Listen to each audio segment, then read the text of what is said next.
Lecture 55G in the series, The ABCs of Communism, which accompanies the book which will be available as Volume 3 next year, Communism in East Asia. This Lecture 55G is about the capitalist revolution in China and the formation of the Communist Party. So we'll pick up where we left off last time. Frustrated by the Qing court's resistance to reform and by China's weakness, young officials, military officers, and students began to advocate the overthrow of the Qing dynasty and the creation of a republic. They were inspired by the revolutionary ideas of Sun Yat-sen. A revolutionary military uprising, the Wuchang Uprising, began on 10 October 1911 in Wuhan.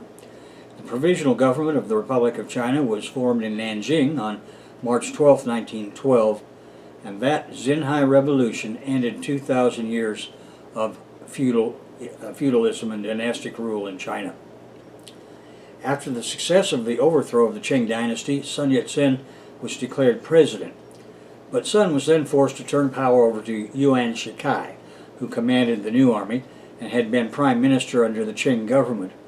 However, it became clear over the next few years that Yuan was simply going to maintain the old order in China with himself as emperor. He proceeded to abolish the national and provisional assemblies, and in this regard, very similar to the way in which General Huerta opposed the revolution after the overthrow of Diaz. Huerta thought he would just take Diaz's place, and it started off 25-year Mexican Revolution, which we have discussed in previous lectures and in Volume 1. In October 1915, Yuan declared himself emperor. His subordinates fiercely opposed his ambitions. With another rebellion in the works, he abdicated in March 1916 and died in June of that year. Yuan's death in 1916 left a power vacuum in China. The Republican government was all but shattered, and this ushered in the warlord era, during which much of the country was ruled by shifting coalitions of competing provincial military leaders. Russia's great October Socialist Revolution now occurs, and everything in China was about to change because of the events of October 1917 in Russia and the 1919 formation of the Third or Communist International, the Comintern. Meanwhile, in 1919 China, the May 4th movement began as a response to the terms imposed on China by the Treaty of Versailles, ending World War I. It quickly became a nationwide protest movement about the domestic situation in China. China refused to sign the Treaty of Versailles, which had awarded Germany's colony in China to Japan. Among May 4th movement university professors and students arose the New Culture movement in the 1920s. Now, Marxist ideas started to spread widely in China after the Bolshevik 1917 revolution and the 1919 May 4th movement. In June 1920, Lenin sent agents of the Comintern to China. Comintern agent Gregory Voitinsky was the first sent, and he met Chen Duzhu, Li Dazhao, and other Marxists. Those are the first two important names to remember. There were spontaneously arisen communist groups in China and overseas by 1920. However, the official beginning of the Communist Party of China had to await Comintern authorization. At the end of August 1920, the Bolshevik Revolution in the Tsarist Empire was made permanent. The Russian Soviet Republic stood alone against the entire capitalist world. In July 1921, Comintern certification was given for China when the first CPC Congress was held in Shanghai, attended by 12 voting delegates representing 60 members. Chen Duzhu was selected as the party's primary leader, with Li Dazhao as number 2. Zhang Guotao was number 3 as director of organization, and Li Da number 4 as director of propaganda. The 1921 Congress began in the French concession of Shanghai and later transferred from Shanghai to a boat in the South Lake of Jiaxing. Now, this transfer was provoked by the discovery of the Congress being observed by agents of Big-Eared Du, the chief of the Green Gang that ran Shanghai, and the French police in Shanghai. Anyway, the name Communist Party was adopted, all other names of communist groups were dropped, and the final agenda was voted approved. The 12 voting representatives were Chen Duzhu, Li Dazhao, Chen Gongbo, Tan Ping Shan, Zhang Guolao, He Mengzhong, Lu Zhanglong, Deng Zhongxia, Dong Biwo, Li Hanjun, Li Da, and Liu Renjing. Others present were Mao Zedong, Chen Tengqi, Zhou Fuhai, He Shuheng, Deng Eming, and two representatives from the Comintern. One of the latter was Hank Sneevliet, known by the code name Maring, M-A-R-I-N-G. Notably absent at this early point were future leaders Li Lisan and Xu Jibai.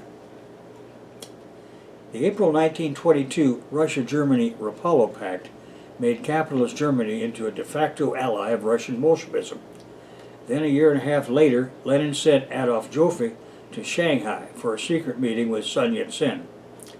On the 26th of January 1923, Joffe met with Sun Yat-sen in Shanghai to discuss Soviet aid to Sun's capitalist government. Lenin wanted a buffer on the eastern frontier against imperialism, the way the Rapallo Pact had given him a buffer on the Soviet Republic's western frontier. Among these two great initial leaders was Li Dezhou, born in Liaoting, Hebei province, in a farming family. He began his high school education at Tangshan No. 1 High School in 1905, and from 1913 to 1917, Li studied political economy at Waseda University in Japan before returning to China in 1918. Librarian at Peking University. As a leading intellectual in the New Culture movement, Li was recruited by Kai Wan-pei to head the library at Peking University. In this position, he influenced a number of students in the May 4th movement, including Mao Zedong, who now worked in the library's reading room. Li saw the villages of China as a basic to a revolutionary political movement and was among the first to see the Bolshevik government in Russia as a model for the future of China. Li believed that the farmers were to play an important role in the revolution in China. The success of the Bolshevik Revolution was a major factor in bringing him to Marxism, and Li initiated the Peking Socialist Youth Corps in 1920 before the founding meeting of the Communist Party of China in Shanghai in July 1921. There, Li was named co-founder of the CPC along with Chen Duzhu. Under the leadership of Li and Chen, the CPC accepted Comintern discipline. At the direction of the Comintern, Li and Chen were inducted into the Kuomintang KMT in 1922. Li was elected to the KMT's Central Executive Committee in 1924. Now, murdered. Tensions between the Comintern, the KMT, and the CPC presented opportunities for political intrigue and opportunism. With the Shanghai massacre of communists by the Green Gang and their agent Chiang Kai-shek in 1927, Li was captured. He was in the Soviet embassy in Beijing when Chiang used the Fengtian clique to raid it. Along with 19 others seized in the raid, Li was executed by hanging on the orders of Chiang warlord Zhang Zuolin on April 28, 1927. Chen Duzhu was born in the city of Anqing in Anhui province. He was born to a wealthy family of officials, the youngest of 4 children. His father died when Chen was 2 years old, and he was raised primarily by his grandfather and later by his older brother. He has been described as volatile, emotional, intuitive, and a defender of the underdog. Chen received a traditional Confucian education from his grandfather, several private tutors, and his elder brother. In 1896, Chen took and passed the county-level imperial examinations and succeeded in the provincial level examination the following year. He later wrote a sardonic memoir in which he reminisced about the filthy conditions, the dishonesty, and the incompetence that he observed when taking the official examinations. In 1898, he passed the entrance exam and became a student of Qixi Academy, currently Zhejiang University, in Hangzhou. There he studied French, English, and naval architecture. In 1902, he was on the run, moving to Nanjing after the secret police reported he had given speeches attacking the Qing government. That was not far enough, and later that year he had to flee to Japan. It was in Japan where Chen became learned about Marxism and the growing Chinese dissident movement. In Japan, Chen helped to found two radical political parties that refused to join Sun Yat-sen's Tongmenggu Revolutionary Alliance, as the KMT was then called, which he regarded as narrowly racist. In 1908, he accepted a teaching position at the Army Elementary School in Hangzhou. From the late 1800s through the early 20th century, the Qing dynasty had suffered a series of military defeats against the colonial foreign powers, first in the Sino-Japanese War of 1894 to 1895, then in the war against the Alliance of Eight Nations that invaded China using the excuse of the 1901 Boxer Rebellion. At the same time, the Qing bureaucrats stole the imperial treasury and all of its assets, leaving the empire in total economic paralysis.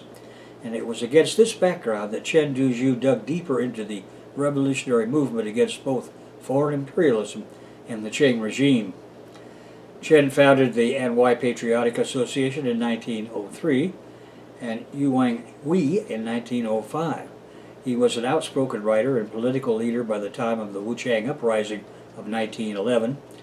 The Wuchang Uprising started the Xinhai Revolution and led to the collapse of the Qing dynasty. In 1912, Chen became Secretary General to the new military government of Anhui, while serving as the dean of a local high school. However, Chen fled to Japan again in 1913, following the short-lived Second Revolution against Yuan Shikai, but returned to China soon afterwards. In 1915, Chen founded the journal Youth in Shanghai. In 1916, the name was changed to New Youth. It quickly became the most popular and widely distributed journal in China. This journal published articles attacking conservative Chinese morality and promoting individualism. The journal was highly critical of Confucianism and carried articles promoting the adoption of a Western moral system valuing human rights, democracy, and science, which Confucianism opposed. Chen used the journal to promote vernacular writing at the expense of traditional Confucian writing conventions. Meeting Li Dazhao. Chen joined the faculty of Peking University in 1917 as the university's dean. Kai Yan Pai had sponsored him for that position and had paid for moving Chen's journal to Beijing. A Marxist study group at the university led by Li Dazhao attracted Chen's attention in 1919. At the time, New Youth was highly popular among China's intellectuals. Chen decided to run a special edition on Marxism with Li Dazhao as the general editor of that special edition. This edition of the magazine was the most detailed analysis of Marxism then published in China. Thus, Marxism achieved wide readership due to the Bolshevik Revolution in Russia and its own popularity. In the fall of 1919, the secret police demanded his removal, and he was fired. He was jailed for 3 months for distributing literature that the secret police considered inflammatory. Specifically, he demanded that all pro-Japanese ministers resign and that the government guarantee freedom of speech and assembly. After his release, Chen moved to Shanghai and became more interested in Marxism and the promotion of rapid social change. At that moment, in the French concession, he could pursue his intellectual and scholarly interests free from official persecution. Of course, that would not last, as the French became increasingly alarmed at the Bolshevik menace to cap Europe. In 1921, as we have seen, Chen Dujiu and Li Dazhao and other prominent Marxists formed the Communist Party of China. At that first Congress of the Communist Party in Shanghai, Chen was elected as the party's first general secretary. With the concurrence of his number two, Li Dazhao, he accepted Comintern discipline. From this tiny beginning, the CPC would become the largest party in China by 1927. By 1922, the size of the entire Communist Party in China was only about 200 members, however, and we did review the 1923 Sun-Joufei Shanghai Agreement several times in Volume 1. Suffice it to say that when Sun succeeded in fulfilling his part by getting a base in Canton, Guangzhou, the Russians kept their word and sent Michael Brudin and General Blucher to build him an army. That national army was to march to Shanghai and then north to Beijing, Simultaneously in 1923, the party began a successful recruiting program. Its overnight popularity was based on its success in Canton in establishing a joint Republican government with the KMT under the presidency of Sun Yat-sen. Although Chen was not convinced of the wisdom of collaborating with the KMT, he did as bid, implementing the Comintern's orders. In 1925, Chen came into conflict with Mao Zedong over Mao's essay, An Analysis of Classes in Chinese Society. While Chen believed that the focus of revolutionary struggle in China should primarily concern the workers, Mao had started to theorize about the primacy of peasants. According to Han Su-yin in Mortal Flower, Chen opposed the opinions expressed in Mao's analysis, denied that a radical land policy and the vigorous organization of the rural areas under the Communist Party was necessary, and refused the publication of the essay in the central executive organs of publicity.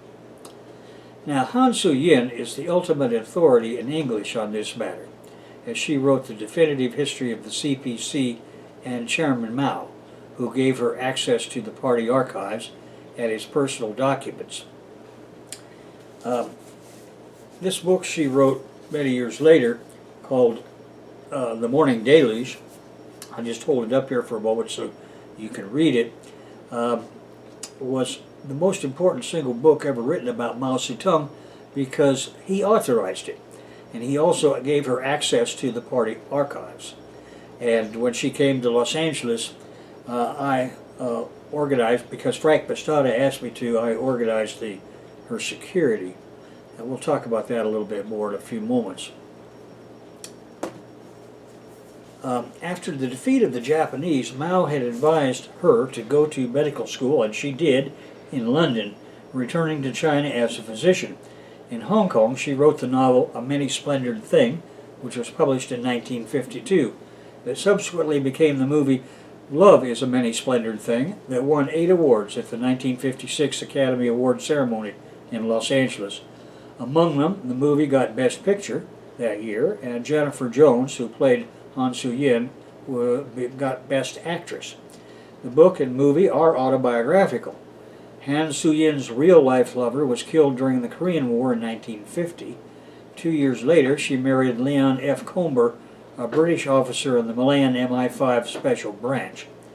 Han Su-yin died 5 years ago in November 2012 at the age of 95. Now, as I say, when she came to Los Angeles on the tour promoting her book, The Morning Deluge, about the life of Chairman Mao and the history of the CPC, she stayed with Frank Pastana and Jean Kidwell. Frank asked me to arrange security for her in LA, and I put my best team on the job. You may recall that Frank Pastana is one of the 2 persons to whom I dedicated this ABCs of Communism series of books and lectures. I met Frank when I met my wife, Rachel. Rachel's parents and Frank and Jean had been in the Communist Party USA all of their lives. Frank had a son named Lee who grew up with Rachel and died a year later of testicular cancer while at Berkeley. This meant that Frank and Jean became aware of my intelligence training and experience, and Frank asked me to handle security matters for him from time to time over the years. After the Sino-Soviet split, which immediately divided the New York National Committee, Frank went to Peking to side with Chairman Mao. Frank told me that Mao called him his, quote, outpost on the west coast of the USA, unquote, thereafter. I go through many of these details in Volume 1 of my autobiography. Anyway, meeting Han Su-yin at the time, I thought this woman is not only brilliant, but also extraordinarily beautiful. Anyway, back to our story. On 9 July 1926, the National Revolutionary Army took off from Canton, or Guangzhou, in 2 pincer wings heading for Shanghai as its first stop. General Blücher, now known as General Galen, because it's a name he thought would be more easily for the Chinese to pronounce, with the CPC leaders and Michael Borodin in tow, commanded the northern wing. Chiang Kai-shek took the never radical route, commanding the southern wing. In 1927, Chen and the attached CPC leaders on the northern pincer collaborated closely with Wang Jingwei's provisional government in Wuhan. That Wuhan government's subsequent land reform policies led fascist generals to follow Chiang's orders. Those orders given by Chiang in April 1927 were to attack the Wuhan government. The timing immediately after Chiang and Green Gang boss Big Ear Du launched their April 1927 attack on the communist elements in the southern pincer as it arrived in Shanghai. In the aftermath, Chen was deposed as general secretary. One reason was his disagreement with the Comintern's new focus on peasant rebellions. The other, of course, for having walked into the Chiang Green Gang fascist counter-revolution. The Comintern blamed Chen and then systematically removed him from all positions of leadership. In November 1929, Chen was expelled from the Communist Party of China. So now we come to the era of Mao Zedong. Mao Zedong, or Mao Zedong, December 26, 1893 to September 7, 1976, was born the son of a middle farmer in Shaoshan, Hunan. Mao adopted a Chinese nationalist and anti-imperialist outlook in early life, and the events of the Xinhai Revolution of 1911 and May 4th movement of 1919 led him to Marxism-Leninism while working at Peking University. The classic biography, The Morning Deluge by Han Su-yin, is the most reliable source of information concerning his youth, and for that matter, his career in general. Mao gave her exclusive access to the party archives and his personal records. Now back to our story. In 1919, Mao moved to Beijing, where his mentor Yang Changji had taken the job of dean at Peking University. Yang thought Mao exceptionally intelligent and handsome, and got him a job as assistant to university librarian Li Dazhao. Again, as we have seen, Li was an early Chinese communist who had authored a series of new youth magazine articles on the October Revolution in Russia, and in this way Mao met Vladimir Lenin, who was then the chief theoretician of Marxism. Li's youth articles brought the first introduction of Marxism to the Chinese revolutionary movement, and Mao joined Li's study group accepting Marxism during the winter of 1919. At that time, Mao was paid a low wage and lived in a cramped room with 7 other Hunanese students. He was not dismayed by this and remarked that Beijing's beauty offered, quote, vivid and living compensation, unquote. Teaching at the university led him to join the philosophy and journalism societies there, and he attended lectures and seminars by Li Dezhao, Chen Duzhu, Hu Shi, and Qian Shutong. Mao's time in Beijing ended in the spring of 1919 when he traveled to Shanghai with friends who were preparing to leave for France. Meanwhile, his mother was terminally ill.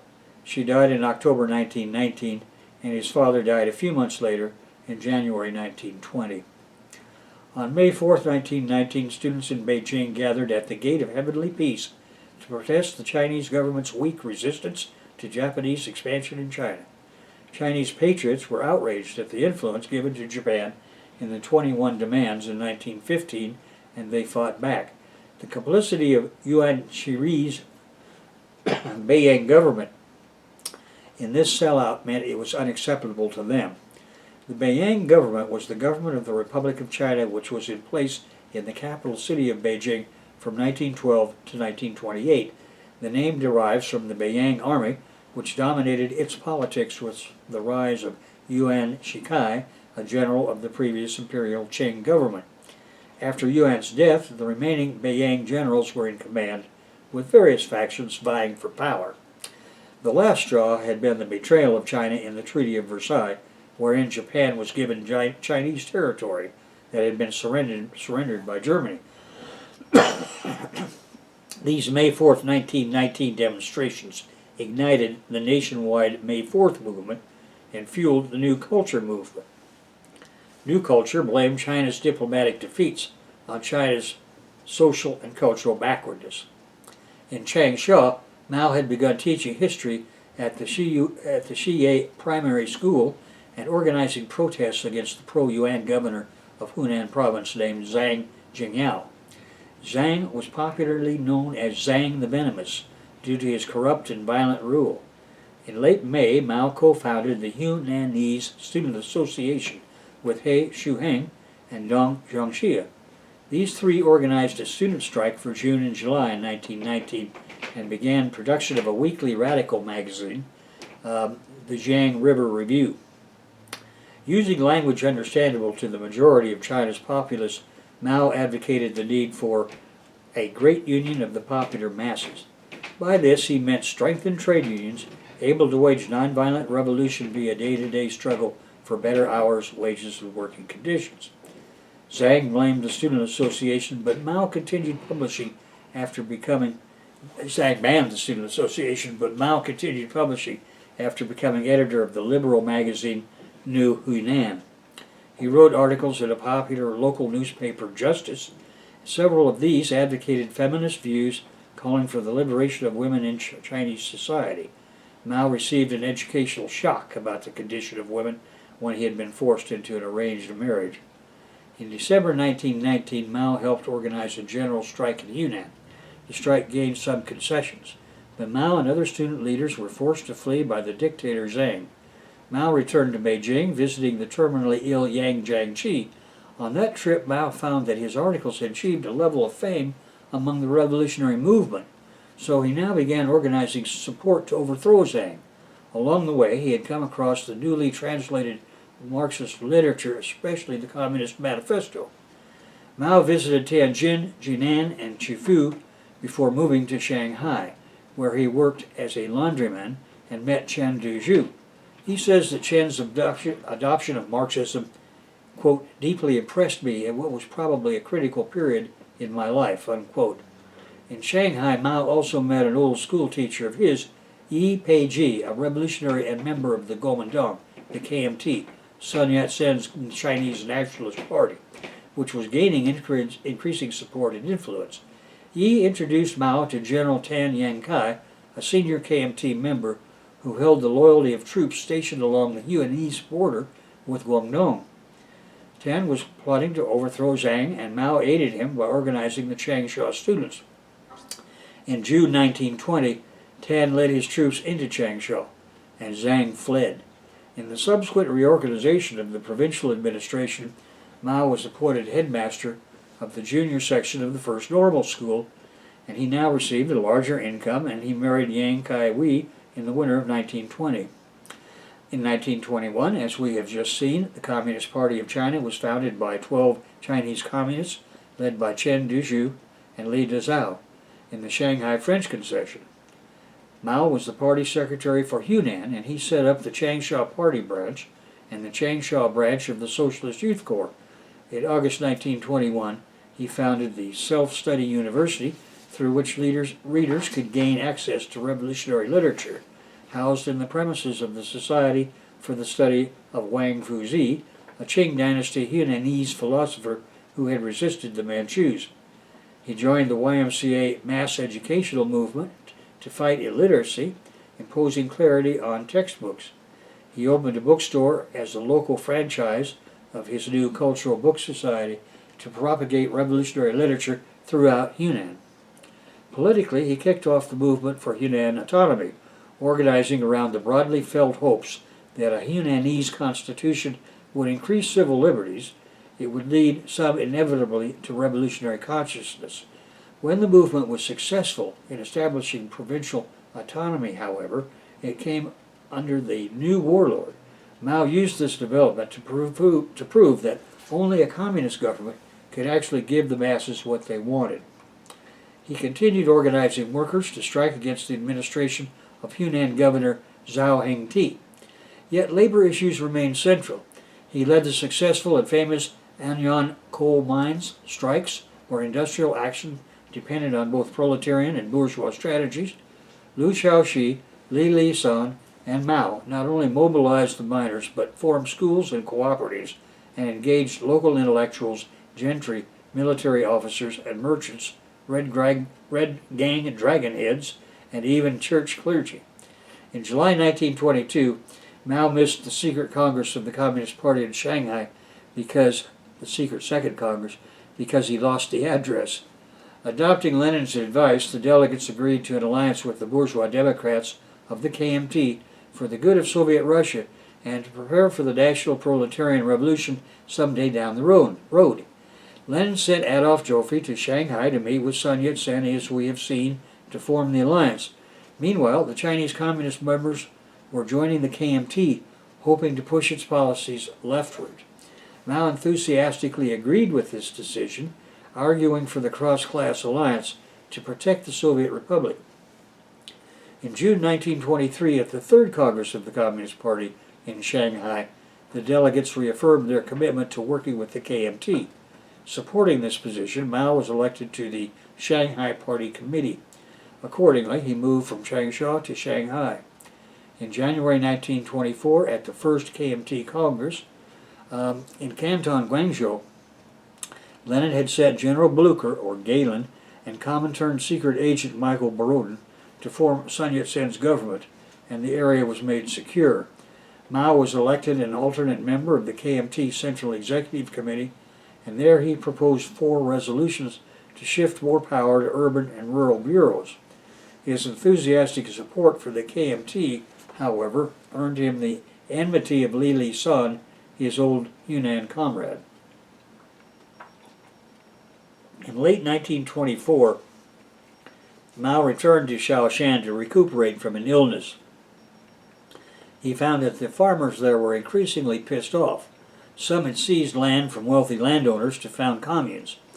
If he had needed any additional conviction along these lines, this convinced him of the revolutionary potential of the peasantry. In the winter of 1925, Mao fled to Canton after his revolutionary activities attracted the attention of Zhao's regional authorities. From May to September 1926, Mao returned to Canton, or Guangzhou, to run the 6th term of the KMT's Peasant Movement Training Institute. The timing was fortunate for him because he was not with the northern pincer of the NRA when it was ambushed and the communists slaughtered in Shanghai in April of the following year.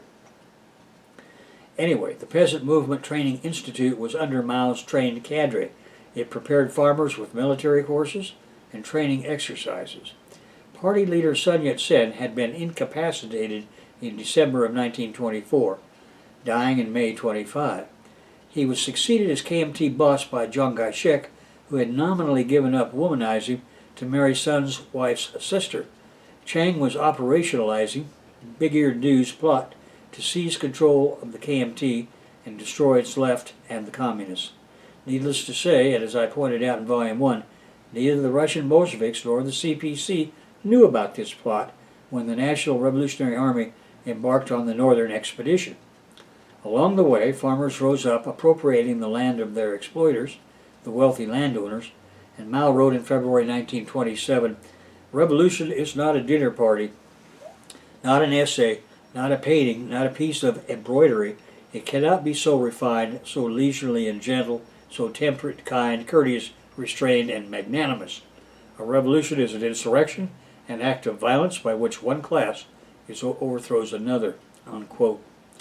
In March 1927, Mao traveled to Wuhan to meet with the third plenum of the KMT Central Executive Committee. The conflict with Chiang Kai-shek and Wang Jingwei was coming to a head.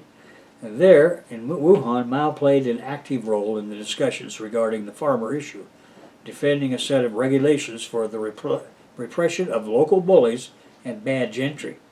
Herein he advocated the death penalty or life imprisonment for anyone found guilty of counter-revolutionary activity, arguing that in a revolutionary situation, peaceful methods cannot suffice. In April 1927, Mao was appointed to the KMT's 5-member Central Land Committee, urging farmers to refuse to pay rent. Mao led another group to put together a draft resolution on the land question, which called for the confiscation of land belonging to local bullies and bad gentry, corrupt officials, militarists, and all counter-revolutionary elements in the villages. Proceeding to carry out a land survey, he stated that anyone owning over 4.5 acres was a counter-revolutionary, although the variation in revolutionary enthusiasm meant that a flexible policy of land redistribution was necessary. His proposal went unimplemented when the KMT fell in totality that month to Chiang's fascists. In April 1927, Chiang and Big-Eared Du launched the White Terror, massacring 5,000 communists and trade unionists in Shanghai. In Beijing, all leading communists were killed by Zhang Zolin.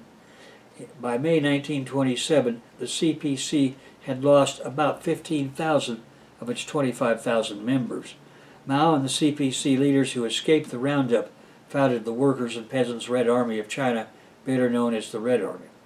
On August 1st, 1927, a Red Army battalion led by General Chu Te was ordered to take the city of Nanjing and in what became known as the Nanjing Uprising. They were initially successful but were forced into retreat after 5 days marching south to Shantou. From there they were driven into the wilderness of Fujian. Meanwhile, Mao was appointed commander-in-chief of the Red Army. He then led 4 regiments against Changsha in the autumn harvest uprising in the hope of sparking peasant uprisings across Yunnan. On the eve of the attack, Mao composed a poem titled Changsha. His plan was to attack the KMT-held city from 3 directions on the 9th of September 1927, but the 4th Regiment deserted to the KMT cause, attacking the 3rd Regiment. Mao's army made it to Changsha but could not take it. Then on September 15th of 1927, he took 1,000 surviving soldiers and marched east to the Qinggang Mountains of Jiangxi.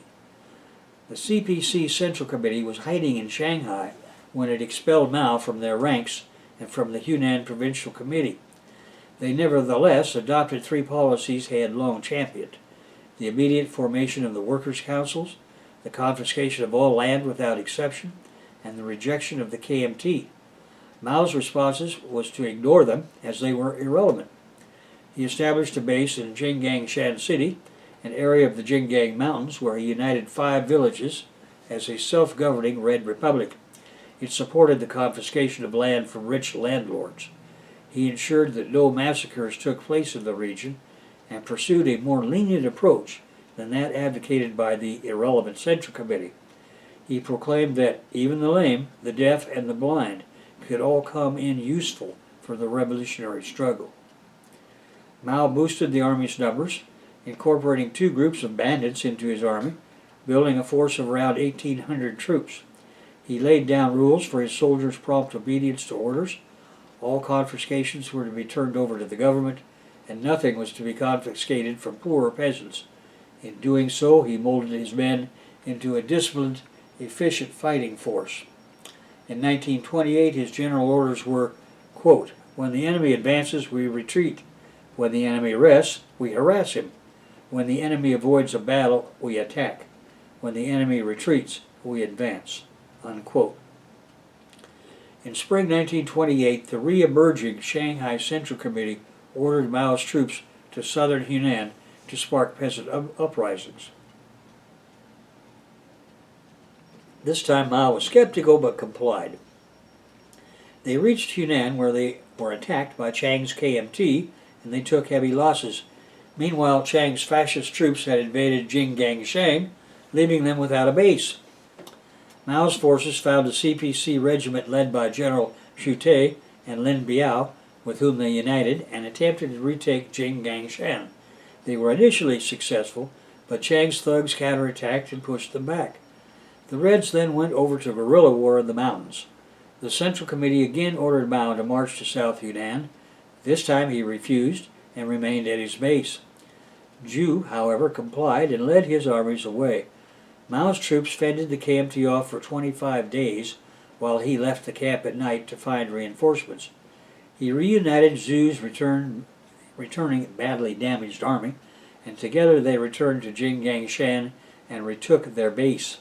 There a defecting KMT regiment and Peng Dewai's 5th Red Army joined them. In the mountainous area that winter, they were unable to grow enough food crops to feed everyone.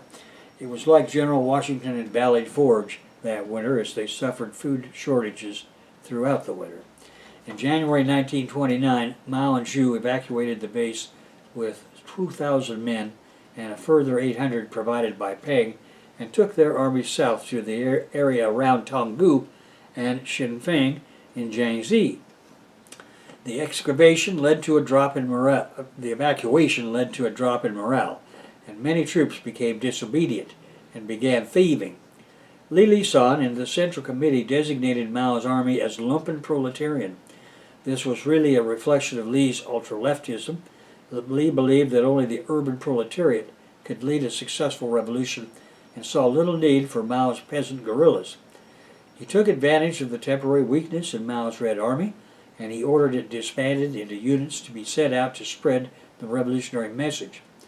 Mao refused to disband his army nor abandon his base. Both Li and Mao saw the Chinese Revolution as the key to world revolution.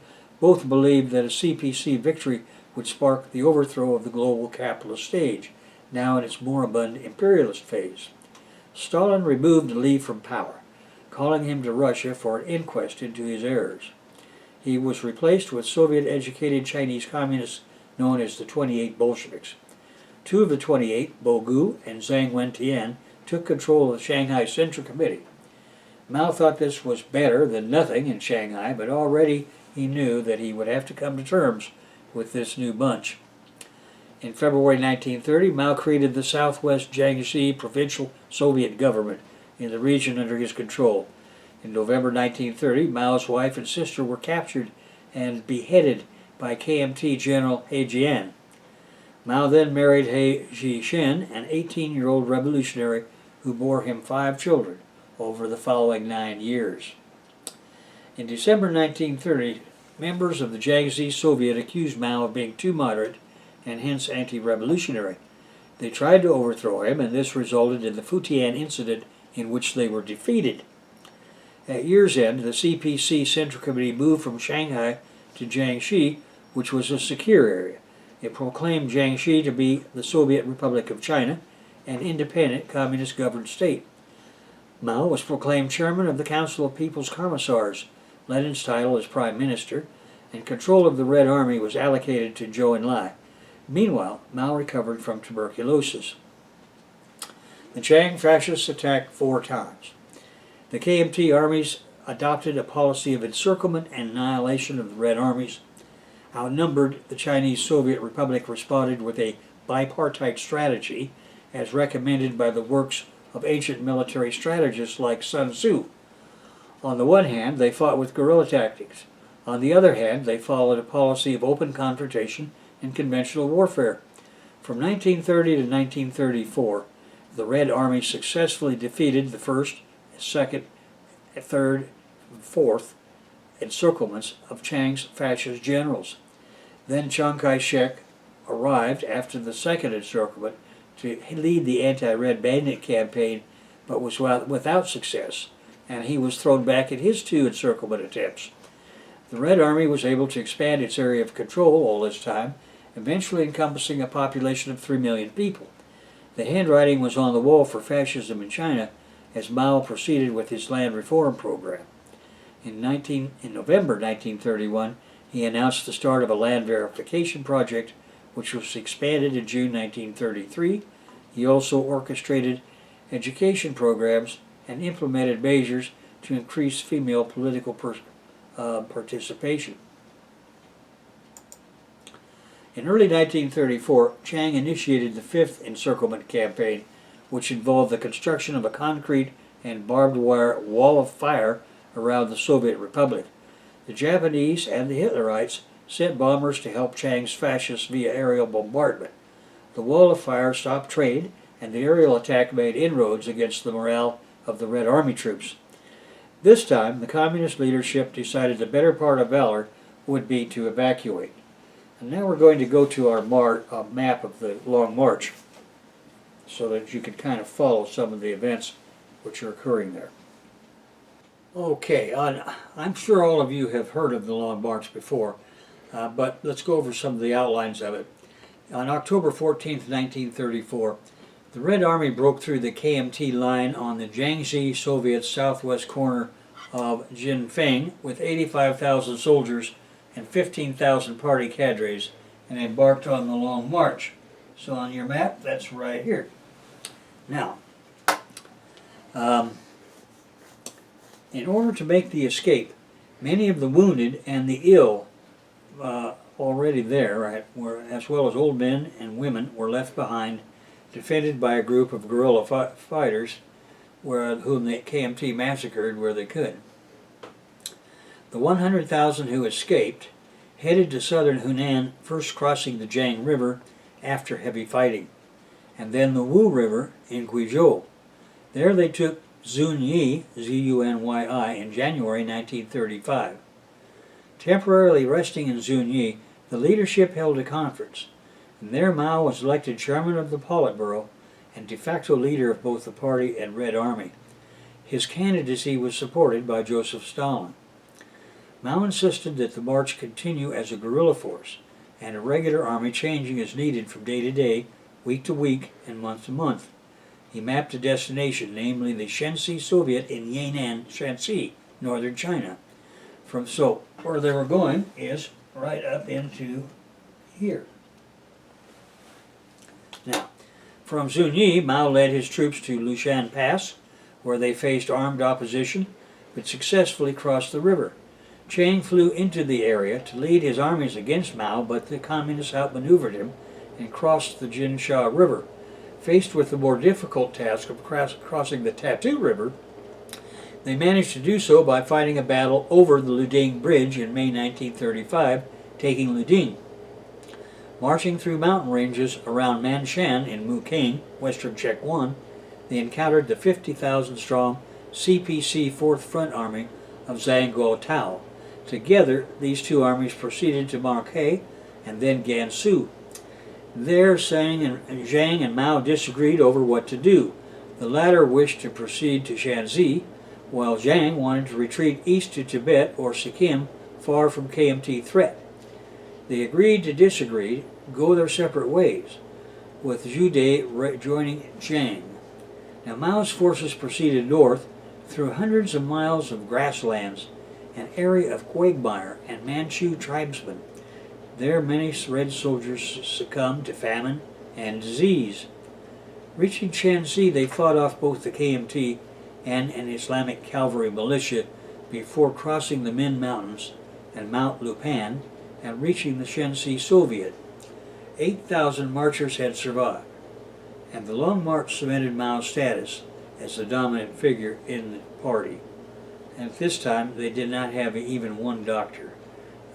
They were about to get one, a Canadian, who was going to join them there, but can you imagine imagine a modern army of any kind going anywhere without any medical personnel?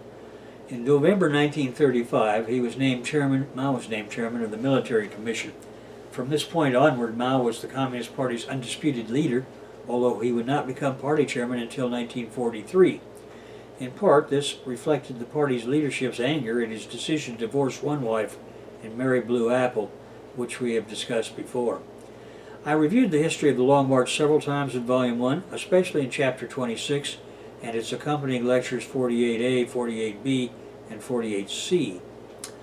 As an alert, I will conclude by mentioning that Trotskyism has been an enemy of Mao and the Chinese Revolution ever since the April 1927 massacre of the Communists. The current threat to China comes from the gay Becker boys, Brian and Richard, and their San Francisco-based so-called party, PSL. In this case, the boys are neither just gay nor just Trots, but are career CIA officers. Now, they have succeeded in taking over the English page at Sputnik, the Russian information agency, online daily. And if allowed, they will use it to weasel their way into the English language China press where they can. So, a word to the wise, be aware. And that concludes our lectures on China. And next we're going to move on to Korea. And after that we'll move on to Indochina, and then to the Philippines. And if we still have time this year, we'll move into Australia, Polynesia, Micronesia, Melanesia, come on up to Hawaii. And that takes care of today's lecture.